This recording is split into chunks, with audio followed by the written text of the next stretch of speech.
Hello, TAP 402 students. I'm so excited that you're starting the structured literacy lesson plan this module. I want to talk a little bit about it with you, so let's get started.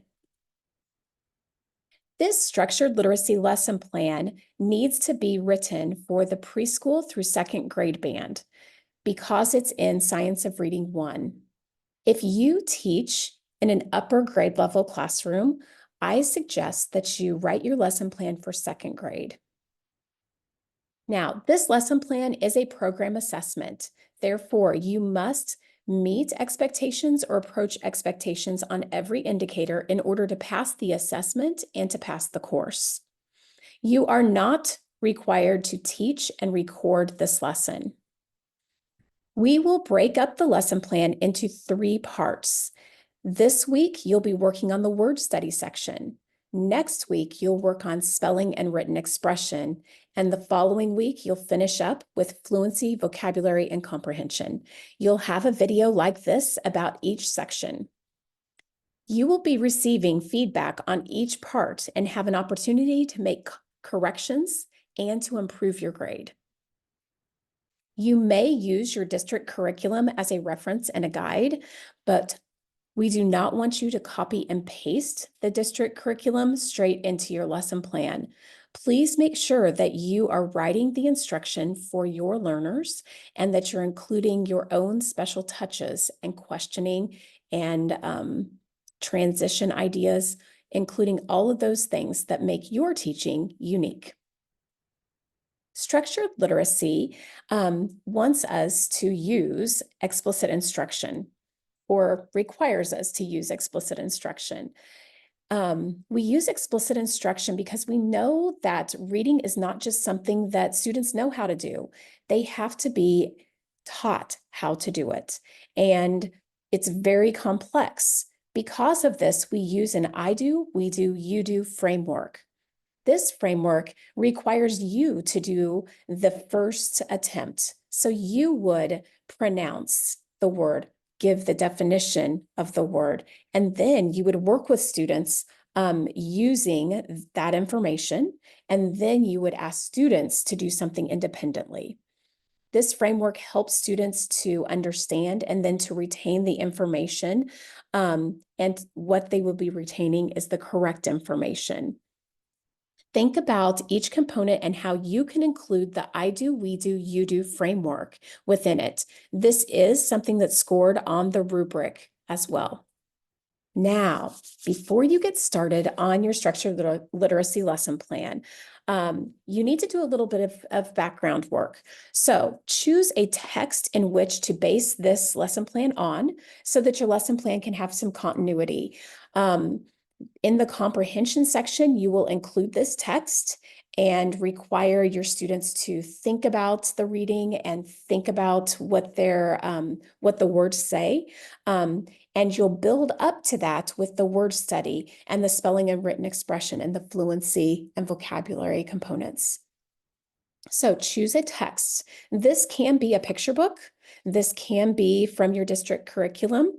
This can be a short story. You choose the text. Then go into the module and find the Tier 2 document that talks about Tier 2 words. You need to choose 2 appropriate Tier 2 words for your students in your grade level. These are words that are high frequency words that are used across content areas. The reason we encourage you to use Tier 2 words is to expand the vocabulary of your learners. This is so important. So be intentional and include 2 Tier 2 words. Now, these 2 tier words might be within the comprehension text, but they might not be, and that's okay. Just make sure that you include 2 tier 2 words. You also need to choose 2 target words from the comprehension text.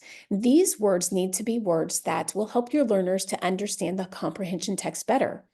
These words all 4 words will be included in some way within the word study or the vocabulary components. You get to choose. And you can include other words other than these 4. This just gives you a framework for including Tier 2 vocabulary as well as vocabulary from the text. Now, here's a look at what the lesson plan template is. You'll notice at the top you write your name and the grade level. Please be certain that you write the grade level. For this lesson plan, it will be preschool through second grade. And then also be certain that if you are intending your lesson plan to be for a special education, self-contained classroom, something like that, that you note that within the grade level as well. That will help your instructors as they read your lesson plan and know the intent and the needs of your learners. You'll notice that there are 4 sections: phonological awareness, phonics, syllable tasks, decoding, and irregular words within the word study. We'll be talking about those in a minute.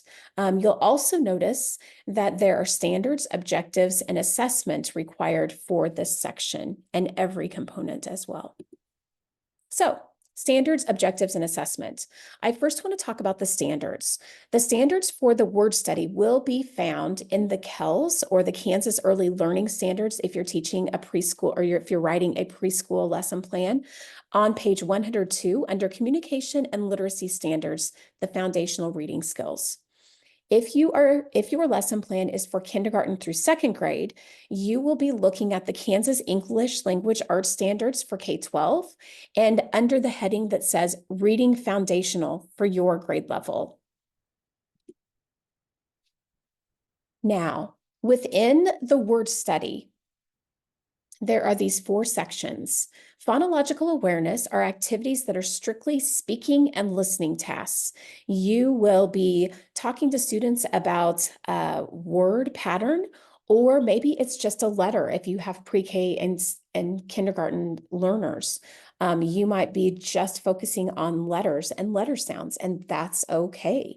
If you are in first and second grade, you're probably looking at consonant, vowel, consonant words. And you'll be looking at just making those sounds and identifying the sounds. In phonics, then, students will be looking at and matching those sounds with the letters that make the sounds. And so you might have a word card that you show them, or you might write the letter or the word on a marker board and ask students to make the sounds, to make that connection. The syllable task provides students with activities that help them to break down words into word parts. With preschoolers and kindergarten, this might look like jumping out the syllables in the names of the students in the class. This might look like clapping or chopping up a word in first and second grade. You get to choose, but breaking down words is really important because this sets the foundation for students to understand that they can break down words to help them to decode and to spell better. Decoding and irregular words. Decoding is when students look at a word and they can then blend the sounds to read that word. So within this word study, you have talked about the sounds, you've matched the sounds to letters, you've talked about breaking up the word, and now students are going to blend and read those words, or you're going to hold up the letter and they're going to make that sound independently. Irregular words are words that are high frequency words that students see in their reading that don't necessarily follow the rules that they know.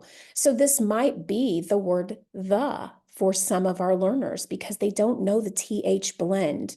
Once they learn the TH blend, that goes off of being an irregular word and becomes a word that they can decode. These words are important because they're words that students often see and they need to be able to identify them. Now, I look forward to seeing your lesson plans. I'm so excited about you getting started on this. This might be a challenge for you, but I promise you, you will be excited. You'll be proud of the work that you've done, and I know you're going to do a great job. The goal here is to become the best reading teacher that you can be for your students, and that's what we all want. We want our readers to be confident and to have the skills that they need to be skilled and to become lifelong readers.